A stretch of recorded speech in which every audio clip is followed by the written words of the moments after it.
shine.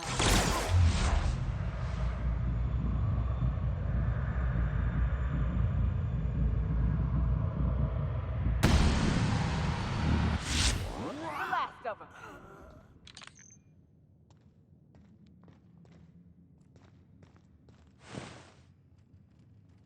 Get me out of here!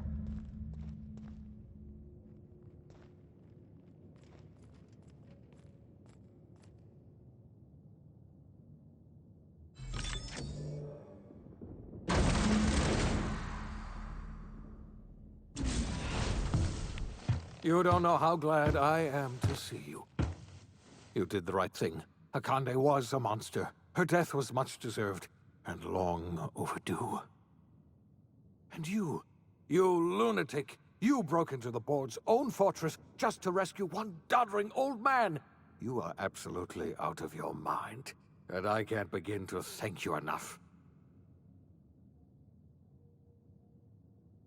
I'm all right, thanks to you. Akande wanted my cooperation.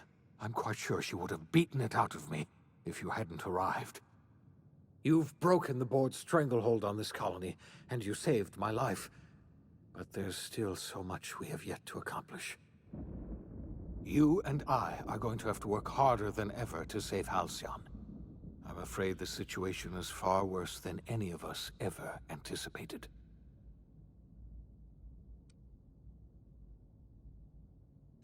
I would like nothing more than to celebrate this victory, but we have a serious problem on our hands. Earth has gone dark. We haven't received a single message in 3 years. There's been no communication, no signals, nothing. 2 years ago, the Earth's Directorate's frigate disappeared on their way back to Earth. We don't know what they discovered when they arrived, or if they arrived at all. So we've got to make do on our own. Seems to me that'll make us stronger in the end anyhow. You're quite right. We've got no choice but to make do on our own. You mean we're all alone out here? Really alone? I'm afraid so, Miss Holcomb. Halcyon is the only home we have left. Returning to Earth is no longer an option. We're in serious trouble, my friend. Do you know what this means for Halcyon? We can't rely on Earth for support anymore. We've been cut loose. We're entirely on our own.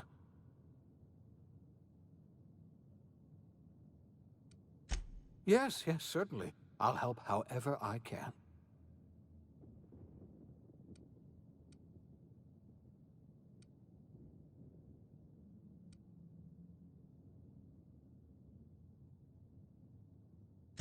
I wasn't trying to hide the truth from you, but after all you've done, I owe you an explanation.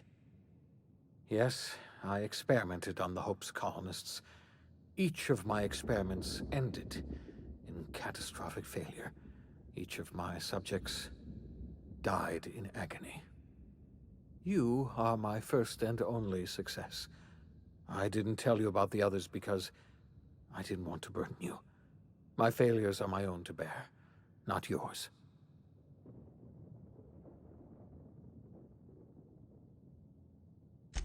Thank you. Perhaps in time I'll learn to forgive myself. My apologies. I need to get a hold of myself. We've far more pressing issues to worry about right now.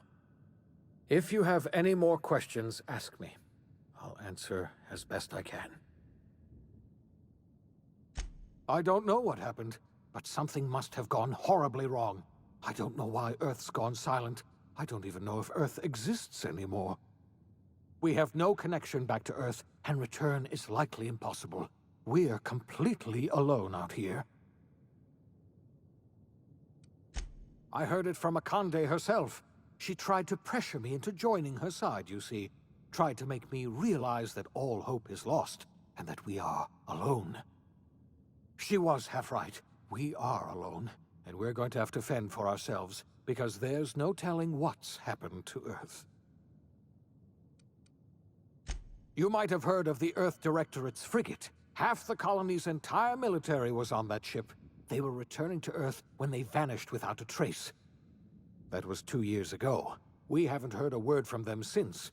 Whatever happened to Earth likely happened to them.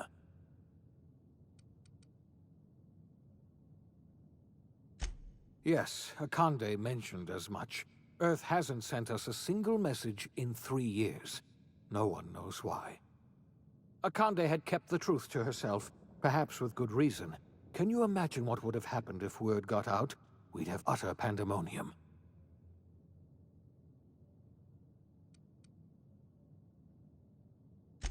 Yes, you were the one who reactivated that relay station, weren't you? Any message from Earth would have arrived unencrypted. It's been 3 years since our last message. The board tried using drones to contact Earth. Every one of those drones sent back the same encrypted message. Earth is completely silent. Yes, we do. You've done a marvelous thing. You've succeeded where anyone else would have failed, including me. We must begin the revival process immediately, starting with the Hope's brightest minds, and then we're going to fix this damn colony, one problem at a time. We're going to need a leader, and I can't imagine a better person for the job than you. What do you say, old friend? Will you help us?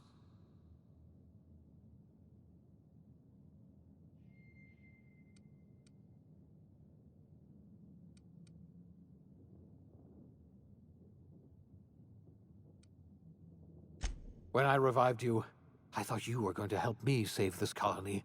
I was wrong. I had our roles reversed, you see. You're the one who's going to save us all. I'm just the one who set you on your path. You're the best thing to ever happen to Halcyon. If you want to take it upon yourself to lead this colony, you have my support. We're not a colony any longer, are we? Our last connection to Earth has been severed, and so we have been set free. Our future is uncertain, and no one knows what tomorrow holds. Exciting, isn't it?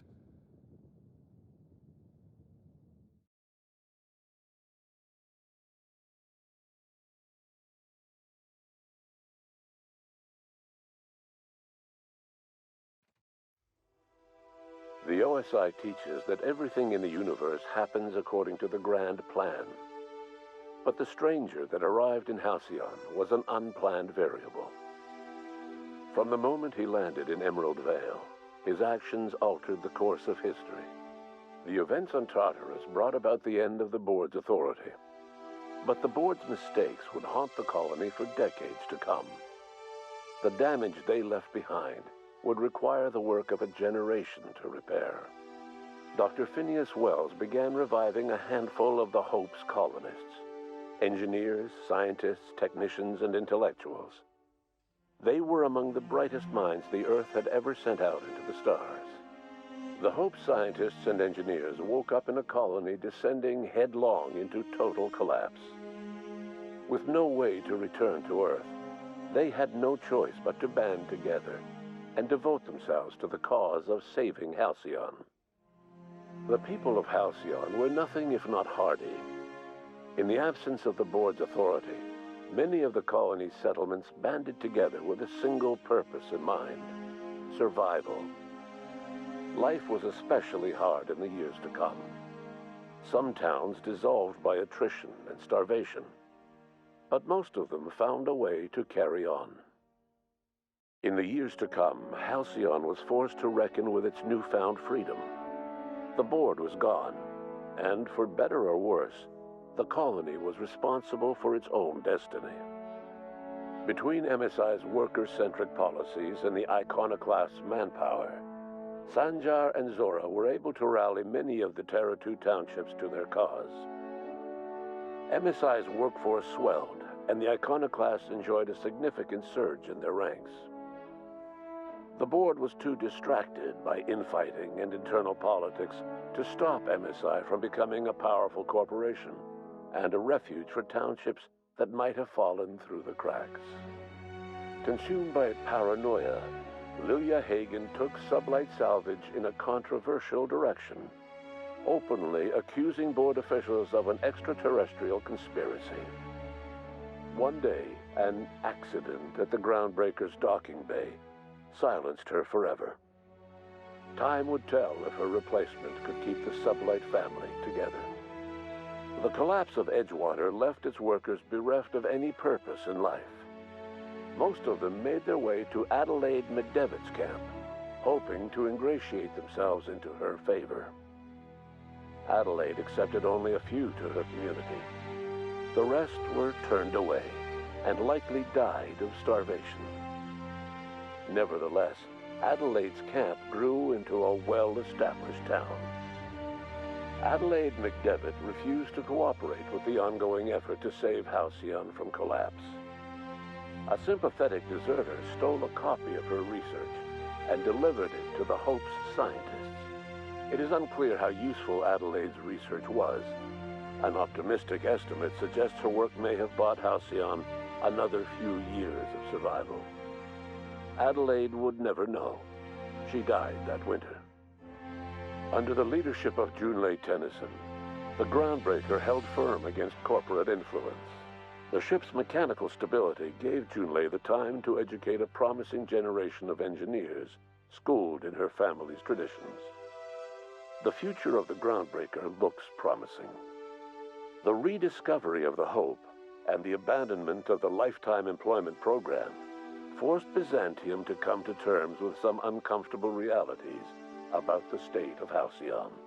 While Byzantines were reluctant to surrender the luxuries they'd grown accustomed to, the board's diminished authority gave them little choice in the matter. Nearly everyone had to learn to make do with less. Some even had to get jobs. It was a dark time indeed. Your influence shifted Ellie's perspective. She finally admitted, albeit grudgingly, that she just might need other people. Sometimes. With a steady income from the life insurance payouts, she was finally able to afford a ship of her own. She hired a small crew and flew supply missions to communities on the fringe. Some of them were even legal. Life in Halcyon was sobering for Felix Millstone. The grand revolution he dreamed of never came. There was no great awakening for the colony, no celebrations in the streets. There was only the hard, desperate work of trying to repair a broken colony. Felix never had a head for numbers, but if there was labor to be done, he was there to help. Eventually, Felix realized that the work of a revolution was done with two hands. As much as he enjoyed his adventures aboard the Unreliable, the vicar, known as Max, eventually decided that it was time to move on, to live out the life he had sought so long to create. He knew there were many in the colony who carried burdens much worse than the ones he had struggled with, and he devoted himself to easing their suffering wherever he could. He only ever took up arms again to defend the defenseless.